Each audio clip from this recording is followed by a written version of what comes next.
cidade de São Paulo. Eu sou Paulo Sampaio, de Bebedouro. Estamos aqui hoje para dar prosseguimento ao estudo que vem sendo realizado do livro Fonte Viva, do benfeitor Emmanuel, através da psicografia de Chico Xavier. E hoje nos coube a lição de número 72, intitulada Incompreensão. Nesta lição, o Emmanuel vai tecer seus comentários baseado em um versículo da primeira carta de Paulo aos Coríntios, que está no capítulo 9, versículo 22, quando Paulo disse: "Fiz-me fraco para os fracos, para ganhar os fracos. Fiz-me tudo para todos, para por todos os meios chegar a salvar alguns."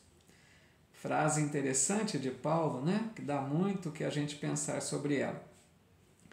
Então aqui a gente já vê que salta aos olhos que é questão da pessoa não querer se mostrar superior para poder ajudar de alguma forma. Se nós queremos auxiliar alguém, nós devemos nos colocar na posição de igual para igual, né? Tentar fazer dessa forma. Porque muitas vezes quem auxilia pode até ter boa intenção de ajudar, mas quantas vezes essa pessoa se mostra intolerante, intolerante com a forma de ser do outro, né? De repente essa pessoa, com essa atitude de intolerância, de incompreensão, ela não vai ter um êxito na sua missão, na sua tarefa. Então o Emmanuel começa o seu comentário dizendo assim: a incompreensão, indiscutivelmente, é assim como a treva perante a luz. Entretanto, se a vocação da claridade te assinala o íntimo, prossegue combatendo as sombras, nos menores recantos de teu caminho. Então nós percebemos assim, incompreensão, penso que é não ter habilidade de entender o outro, de compreender o que o outro pode oferecer. E uma questão muito importante, amigos, é nós entendermos que convivemos aqui na Terra com pessoas de diferentes níveis evolutivos. Cada um de nós alcançou determinada faixa de evolução. Tem os que seguem à nossa frente, mas tem muitos que vêm na retaguarda. Nem todos aprenderam o que nós já aprendemos. Nem todos conhecem Jesus, é uma realidade. Conhecer Jesus não é só falar dele, é conhecer as suas lições do Evangelho. Então, se nós já nos sentimos de alguma forma tocados pelo convite do Cristo para algo realizar, né, nesse trabalho com Jesus, nós precisamos combater essas sombras que há em nós. Nós precisamos aprender a compreender um pouco mais, ter um pouco mais de tolerância, né, para que a gente possa realmente ser útil ao semelhante. E o Emmanuel diz ainda: não te esqueças, porém, da lei do auxílio, e observa-lhe os princípios antes da ação. Descer para ajudar é arte divina de quantos alcançaram conscienciosamente a vida mais alta. Olha que interessante isso, né? Descer para ajudar. Descer para ajudar, meus amigos, não é errar junto, né? Não é agir da mesma forma daquela pessoa que está em erro, mas sim se mostrar por igual, né?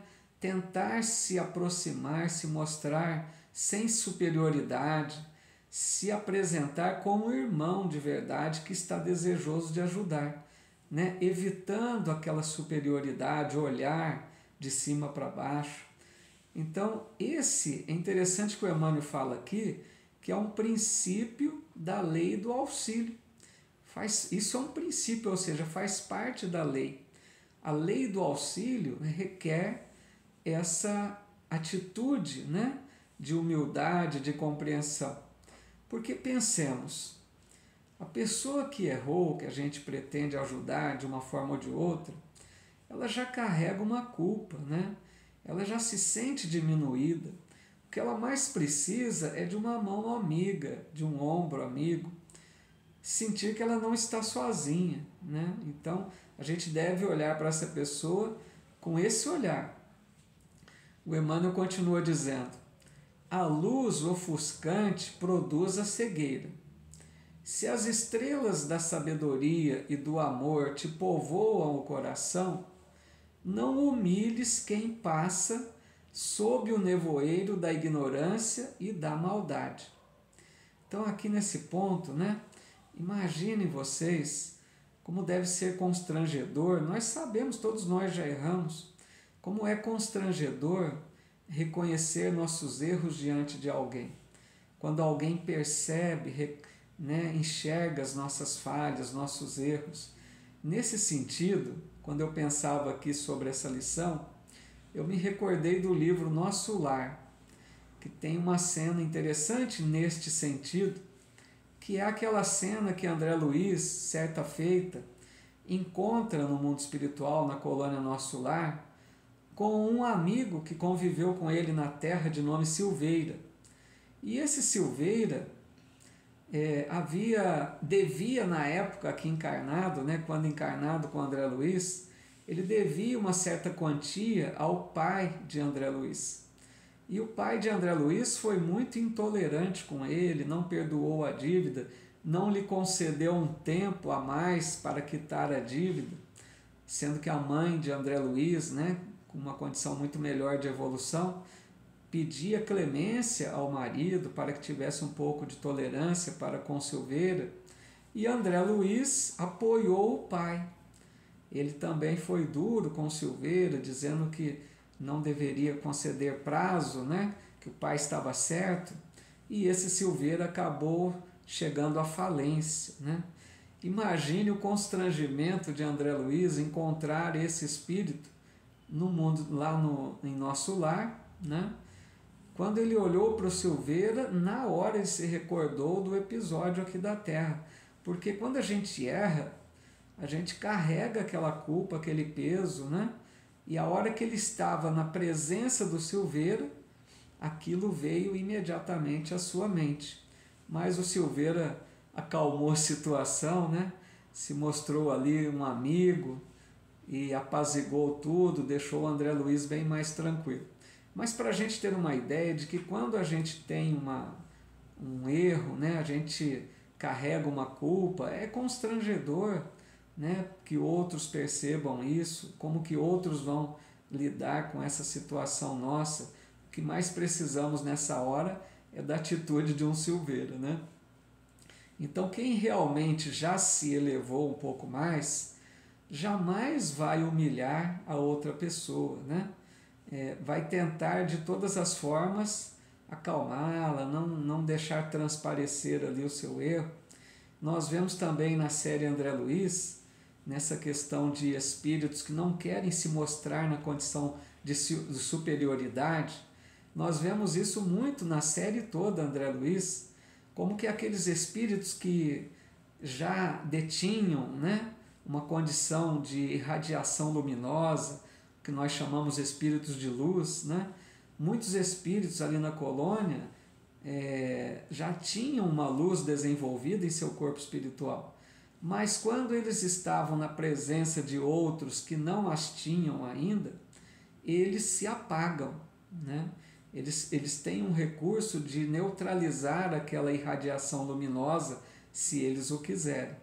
Então a gente vê que muitos espíritos elevados se mostram, né, opacos também, não irradiam, não ficam exibindo a sua luminosidade, né? Até na questão da volitação também, quantos que ali em Nosso Lar volitam com agilidade quando visitam a Terra, quando vão para outros lugares, mas ali na colônia evitam de volitar, porque sabem que muitos espíritos da colônia ainda não conseguem. Então isso é condição de espírito mais experiente, né? que já desenvolveu uma certa humildade. E o Emmanuel continua dizendo: gradua as manifestações de ti mesmo, para que o teu socorro não se faça destrutivo. Se a chuva alagasse indefinidamente o deserto, a pretexto de saciar-lhe a sede, e se o sol queimasse o lago sem medida, com a desculpa de subtrair-lhe o barro úmido, nunca teríamos clima adequado à produção de utilidades para a vida. Olha que interessante que é isso, né? Atitude de quem se mostra com uma certa empatia, que está ali realmente desejoso de auxiliar. Eu nunca me esqueço de uma cena marcante várias vezes, né? De Chico Xavier, nós sabemos disso, dentre as histórias que contam do Chico. Quantas vezes as mães que perderam filhos, perderam entre aspas, né? Que os filhos desencarnaram, que estavam ali à busca de uma carta consoladora com Chico, quantas vezes essas mães choravam copiosamente e o Chico, o que fazia? Chorava junto. Olha que beleza isso, né? Ao invés dele ficar falando palavras, consolando com palavras, ele chorava junto, porque ele sentia a dor daquelas mães, né? E não era algo assim forçado. Ele se deixava mover por compaixão, sentia a dor daquelas mães e ali partilhava com a dor delas, né? Então, para a gente ver que devemos ser mais acolhedores, usar de empatia, nos colocarmos no lugar do outro que sofre, imaginando as dificuldades que carrega, para que assim a gente possa ser mais útil de alguma forma, né? E eu também me recordo de Paulo de Tarso, que ele tem uma frase interessante, que ele diz assim, ele disse, né, sou devedor de gregos e de bárbaros, de sábios e de ignorantes. Quer dizer o quê? A pessoa, o espírito que já alcançou uma condição maior de entendimento, ele se sente devedor dos outros que ainda não alcançaram. Não é que ele deve algo no sentido de ter errado para com as pessoas, mas ele se sente devedor, isso é da lei de Deus, lei de amor. Quem mais sabe, sente mais necessidade de compartilhar o que sabe. Então isso que ele dizia, se sentir devedor de gregos e de bárbaros, de sábios e de ignorantes, porque ele já tinha compreendido da lição do Cristo, né? Ele já tinha compreendido a mensagem de amor do Evangelho. Então, quanto mais ele absorvia essa mensagem, mais ele se sentia devedor, ou seja, como que obrigado a compartilhar aquilo. Uma vontade, né, de que outros também conhecessem, absorvessem essa mensagem que ele já era um portador, né? E o Emmanuel continua dizendo: não te faças demasiado superior diante dos inferiores, ou excessivamente forte perante os fracos. Das escolas não se ausentam todos os aprendizes, habilitados em massa, e sim alguns poucos cada ano. Toda mordomia reclama noção de responsabilidade, mas exige também o senso das proporções.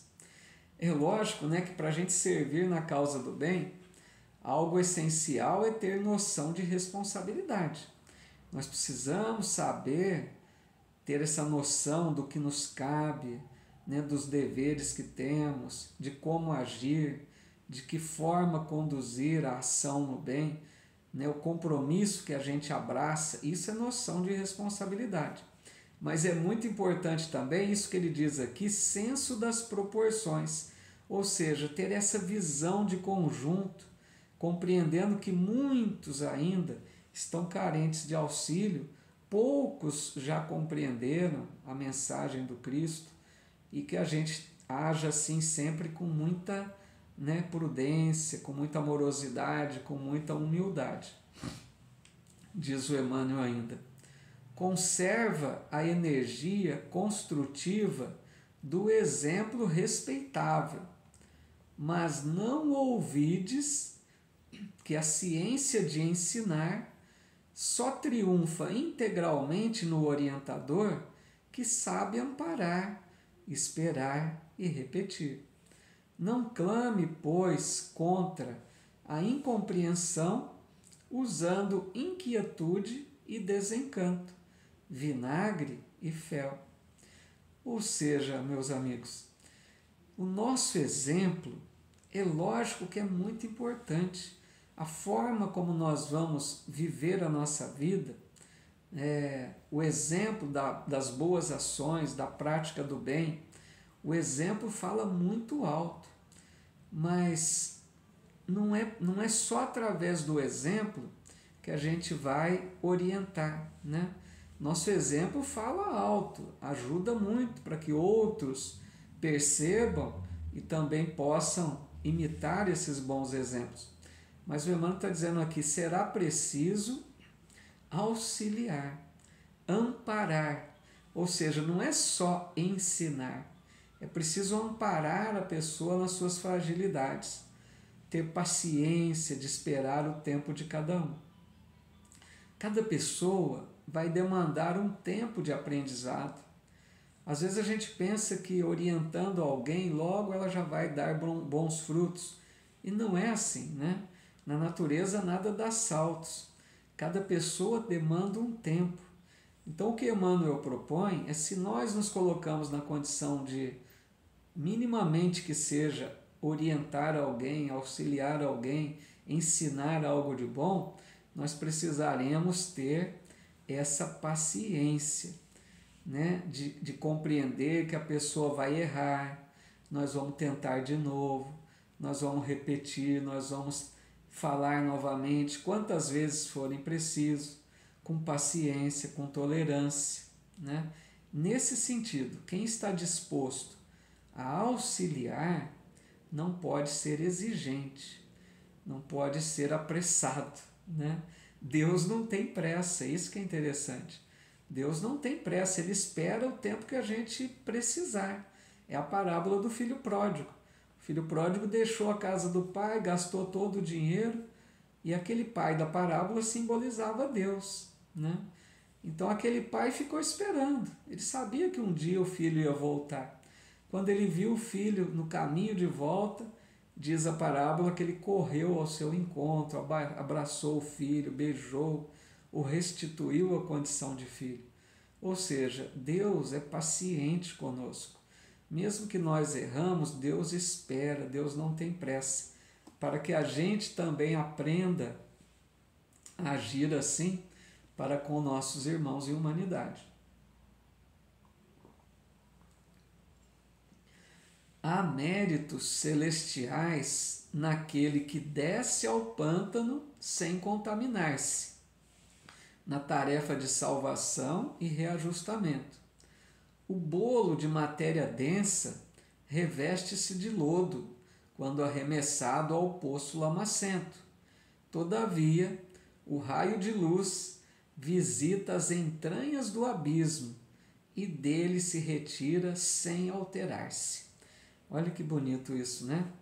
Ele fala aqui em méritos celestiais. Lógico, são daqueles espíritos experientes, porque não é uma tarefa fácil a gente descer, né, ao encontro daqueles que erram, ao nível daqueles que erram, para ajudar e voltarmos à nossa condição, se é que já alcançamos uma condição um pouco melhor.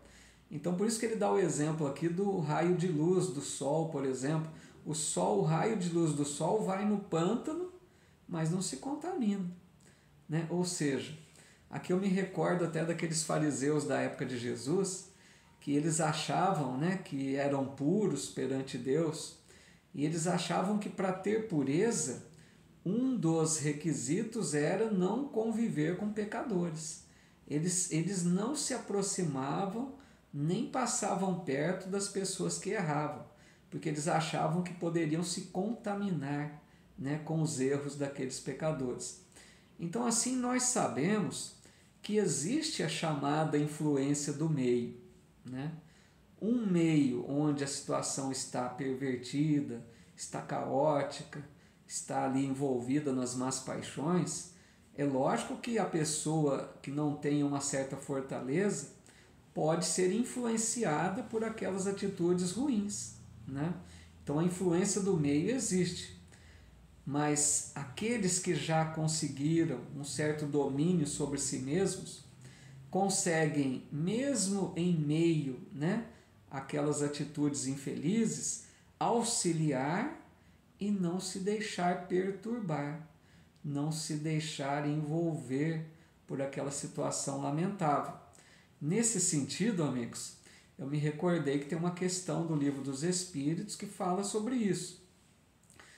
A questão 645, Kardec perguntou assim: quando o homem se acha, de certo modo, mergulhado na atmosfera do vício, o mal não se lhe torna um arrastamento quase irresistível, né? Quer dizer, se a pessoa está num meio ali de vício, num meio de viciações, num ambiente onde muitos ali estão agindo de forma perturbadora, essa pessoa não vai ser arrastada pelo mau exemplo para agir da mesma forma? Então ele pergunta, né, não se lhe torna um arrastamento quase irresistível? E os espíritos responderam: arrastamento sim, irresistível não. Ou seja, a pessoa que está num meio difícil desse, né, num ambiente onde muitos estão ali agindo de forma que não é mais recomendável, né, com práticas ali de viciações, de erros lamentáveis, ela pode sentir sim um arrastamento para querer agir da mesma forma, mas não é irresistível. Ou seja, a pessoa pode resistir a esse arrastamento e não se deixar levar. Então é muito difícil, né? Por exemplo, se a pessoa vai auxiliar num lugar onde muitos estão errando, às vezes ela chega para ajudar e acaba sendo influenciada e a ação acaba não resultando, né, de forma produtiva. Então, por isso que ele disse lá no início, né, que há méritos celestiais naquele que desce ao pântano sem contaminar-se. Esses seriam aqueles espíritos já mais experientes, quando a gente se sentir nessa condição, que podemos, né, ajudar aqueles que estão na prática do mal sem nos envolvermos com aquela atitude infeliz, aí é muito válido, né? É um mérito celestial. E o Emmanuel diz ainda: que seria de nós se Jesus não houvesse apagado a própria claridade, fazendo-se a semelhança de nossa fraqueza, para que lhe testemunhássemos a missão redentora? Aprendamos com ele a descer auxiliando, sem prejuízo de nós mesmos, que é essa questão de descer ao pântano sem contaminar-se. Será que nós já pensamos nisso, amigos? Que Jesus, um Cristo, imaginemos a evolução de Jesus, ele veio viver num planetinha atrasado ainda como a Terra, né? Nós sabemos que outros planetas há na casa do Pai em condições muito superiores à Terra. Então Jesus veio viver aqui num planeta tão atrasado moralmente, intelectualmente, mais ainda a sua época, e ele viveu como um de nós, como uma pessoa comum. Ele não ficou mostrando sua realidade, né? Lógico que ele realizou proezas ali, os chamados milagres, né? Ele realizou o mínimo necessário para chamar a atenção das pessoas, para mostrar o que é possível, né, na nossa evolução. Por isso que ele dizia: vós sois deuses, podeis fazer o que eu faço e ainda mais.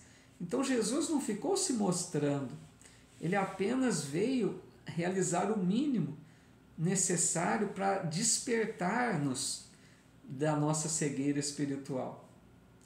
Então ele, né, para se fazer compreensível, apagou-se, ele neutralizou o seu potencial todo, ele ocultou o seu potencial divino, mesmo até porque isso dá para a gente entender que muitos nem o reconheceram como Messias, de tanto que ele se apagou, porque muitos achavam que ele vinha em todo o seu poder e glória, né?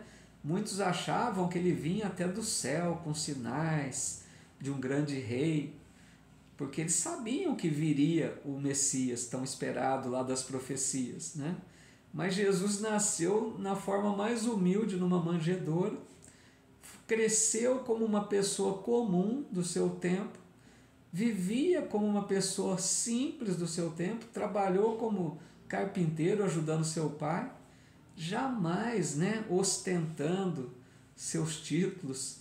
Imagine a bagagem do Cristo, que ele ali não mostrou nada do seu potencial, mostrou o mínimo, né? E o mínimo que ele mostrou para nós já foi muito. E como Jesus é modelo e guia, como nós sabemos através do Livro dos Espíritos, é para que nós o imitemos, né? Agindo com essa simplicidade, sem querer ostentar, se vamos para a prática do bem, na maior simplicidade possível, nos colocando de igual para igual. E Emmanuel encerra então a lição dizendo: e nesse sentido, não podemos esquecer a expressiva declaração de Paulo de Tarso, quando afirma que para a vitória do bem se fez fraco para os fracos, fazendo-se tudo para todos, a fim de por todos os meios chegar a erguer alguns. Assim a gente entende melhor, né, essa colocação de Paulo. Quantos amigos, quantas pessoas que Paulo beneficiou na sua missão, né, de divulgação do Evangelho, quantos corações que ele despertou para a mensagem do Cristo, quando ele dizia: prossigo para o alvo. Paulo sabia muito bem a meta, o objetivo, né? Ele se neutralizava, ele não pensava nos seus interesses, ele não queria se mostrar como um missionário, ele queria apenas cumprir as determinações do Cristo, fazer todo o bem que estava ao seu alcance da melhor forma possível. E ele se esqueceu de si mesmo, né? Sempre focado nos interesses do Cristo. E ele desenvolveu uma tal comunhão com Jesus que ele chegou a dizer: já não sou eu quem vive, é o Cristo que vive em mim. Que maravilha, né? Então que essa lição possa ser mais uma dessa coleção de Emmanuel, que vai devagarzinho tocando nossos corações, nos despertando para esses ensinos sublimes do Evangelho. E que a cada dia, espero que todos nós façamos um pouco mais de esforço para seguirmos colocando essas lições na prática do nosso dia a dia. Que Jesus nos abençoe, nos fortaleça, nos inspire sempre para essa transformação moral que tanto devemos buscar, que é tão importante na nossa jornada aqui na Terra.